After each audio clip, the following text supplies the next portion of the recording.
Explosive new developments tonight in the murder of DNC staffer Seth Rich, who was murdered last summer. A federal investigator telling Fox News that an FBI forensic report of Rich's computer showed he made contact with WikiLeaks through a former reporter and London-based WikiLeaks director, Gavin McFadden. The investigator told Fox News Rich provided McFadden with more than 44,000 emails, nearly 18,000 attachments. Rich was murdered near his D.C. home on the morning of July 10th. But his wallet, his cell phone, his watch not taken. WikiLeaks 12 days later published internal emails showing top DNC officials trading ideas on how to hurt Senator Bernie Sanders at the polls, and those emails resulting in the resignation of Debbie Wasserman Schultz, who was the chair of the DNC, and the DNC's 3 top officials because of the obvious conclusion portrayed in those emails between the DNC and the Clinton campaign. Rich's contact with WikiLeaks, corroborated by private investigator and former D.C. detective Rod Wheeler, who was hired by a third party to investigate this case. A Rich family spokesman claiming the report is unsubstantiating and added, quote, "Even if tomorrow an email was found, it is not a high enough bar of evidence to prove any interactions, as emails can be altered, and we've seen that those interested in pushing conspiracies will stop at nothing to do so." Those are the words of the family spokesperson, who is also a Democratic crisis management and public relations expert.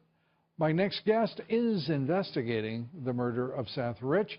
He says there is some degree of exchange between Rich and WikiLeaks that occurred before his death. And joining me now with the latest, the man hired to investigate the case by a third party.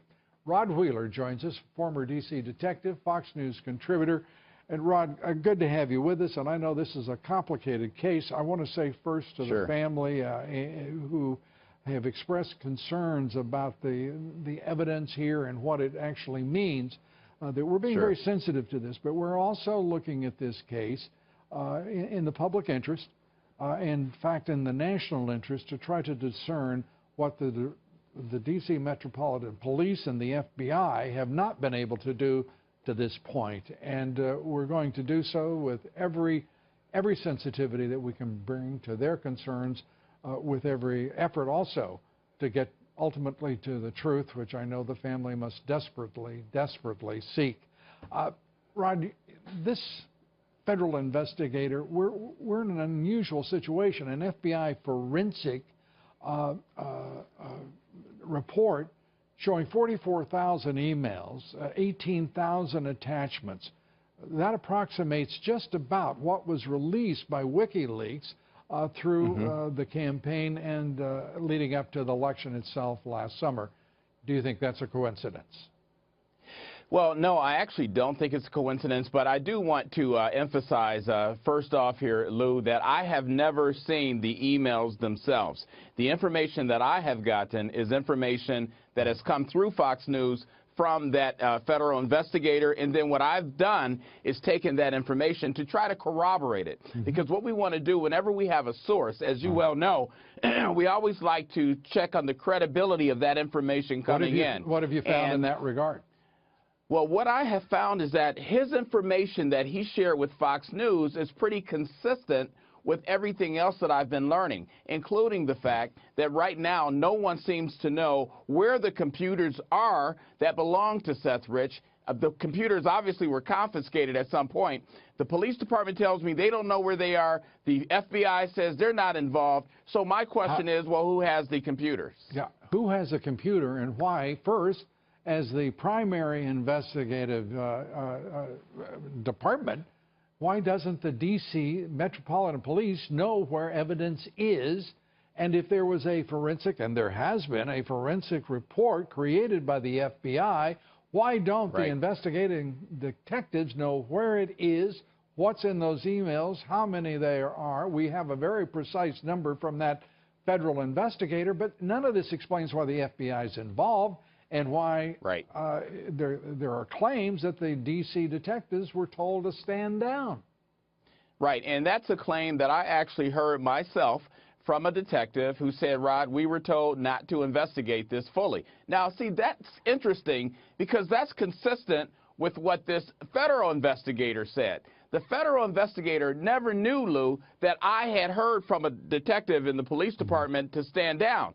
Well, if this guy says the same thing, you have to start saying to yourself, well, maybe there's some truth behind this. So that's why I think when you look at the totality of everything that we have right now, it's very consistent with what this federal investigator has said. Now, I don't think that the police department has intentionally covered up anything pertaining to this case. I think it comes from someone above the police department. That's just my sense, Lou. And we should point out the mayor herself denying that she issued any kind of stand-down order, as described, obviously, by some of those within the department. But again, we don't have an explanation why Washington, D.C. seems to be where investigations go to die, whether they originate with the federal government or the D.C.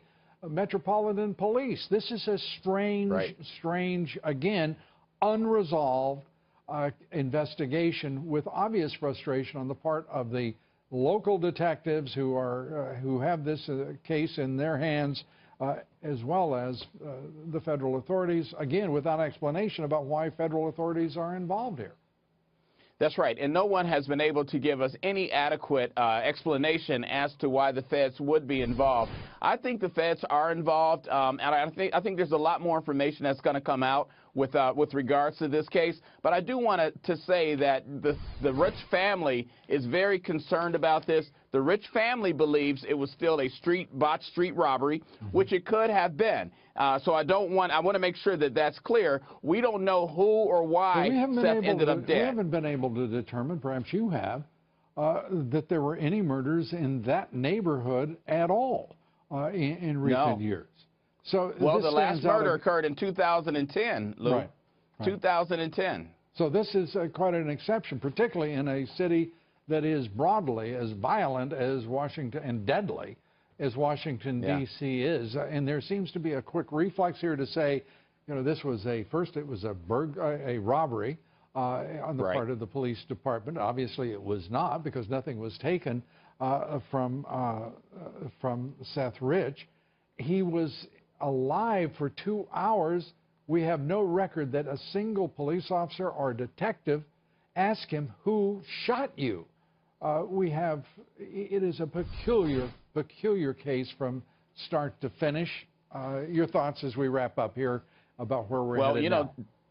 Right, just to go along with that real quickly, we also don't have body cameras that I know the police officers were wearing on the scene the night in which Seth was killed. That's a problem, because we know for a fact those officers had on body cameras. No one knows where the video is. I think we're going to have to continue to look at this case, and hopefully more will come out as the days go by, Lou.